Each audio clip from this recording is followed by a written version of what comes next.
नमस्कार.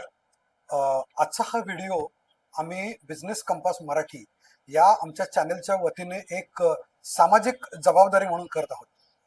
अलीकडेच आपलं घर या वैभव फळणीकर मेमोरियल फाउंडेशनच्या द्वारे पुण्याजवळ गोळेवाडी डोणजे जे सिंहगड पायथ्याजवळ आहे, तिथं सामाजिक कार्य करणाऱ्या संस्थेचे संस्थापक श्री विजय फळणीकर सर यांची एक फेसबुक पोस्ट मी वाचली.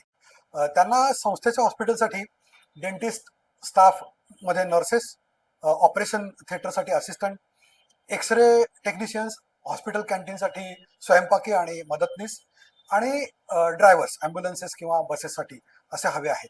त्यांनी त्यासाठी पेपरमध्ये ही जाहिरात दिली. वाचली पोस्ट. त्या पोस्टमधलं शेवटचं वाक्य माझ्या मनाला खूप भिडलं आणि हा व्हिडिओ आम्ही बनवायचं ठरवलं. चांगली माणसं मिळाली, ते असं लिहितात की चांगली माणसं मिळाली तर निश्चितच पुढे जाऊ, अन्यथा एकला चलो रे, आणि त्यानंतर कायमचं थांबणे. मित्रांनो, अशी वेळ या संस्थेवर कधीही येऊ नये. अशा संस्था या पैशाअभावी थांबत नाहीत, त्या चांगल्या माणसांच्या अभावी थांबतात. आणि जर समाजासाठी आयुष्य वेचणाऱ्या संस्था माणसांअभावी थांबायला लागल्या तर ते त्या संस्थेचं अपयश नाही, तर ते आपल्या समाजाचं अपयश असेल. म्हणून आम्ही हा व्हिडिओ बनवत आहोत. काही महिन्यांपूर्वी मला श्री विजय फळणीकर सर यांची सविस्तर मुलाखत घेण्याची संधी मिळाली. त्या निमित्तानं त्यांचं काम जवळून समजून घेता आलं.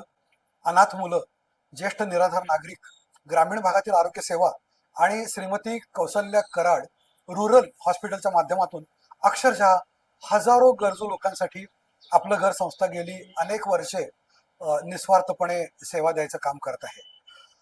त्या मुलाखतीतील रुग्णालयाच्या माफक उपचार खर्चांवर आधारित एक रील आम्ही फेसबुक आणि इन्स्टावर प्रकाशित केली होती. आतापर्यंत त्या रीलला 14 लाखाहून अधिक व्ह्यूज मिळाले. म्हणजे इतक्या लाखो लोकांनी ती रील बघितली आहे.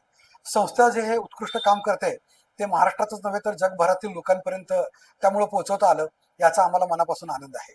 आणि अनेक गरजू रुग्णांपर्यंत ती रील पोहोचल्यामुळे तिथल्या वैद्यकीय सेवेचा लाभ, फायदा त्यांना मिळाला आहे, याचे आम्हाला समाधान आहे. इतकं मोठं सामाजिक कार्य करणाऱ्या या संस्थेला आजही drivers, nurses, x ray technicians, operation theatre assistants आणि कॅन्टीनसाठी स्वयंपाकी मदतनीस या कर्मचाऱ्यांची सातत्याने गरज असतेच.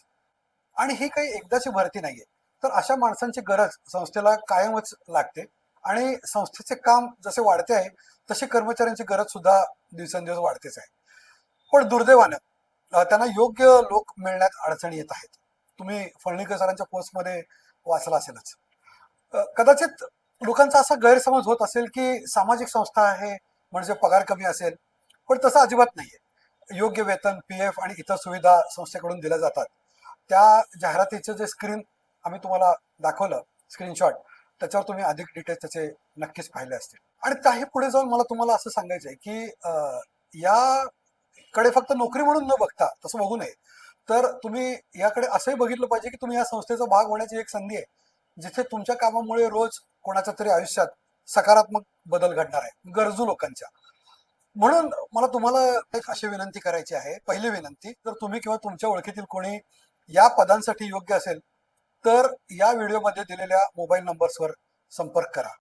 दुसरी विनंती अशी आहे की हा व्हिडिओ तुम्ही जास्तीत जास्त तुमच्या नेटवर्कमधल्या लोकांपर्यंत पोहोचवा.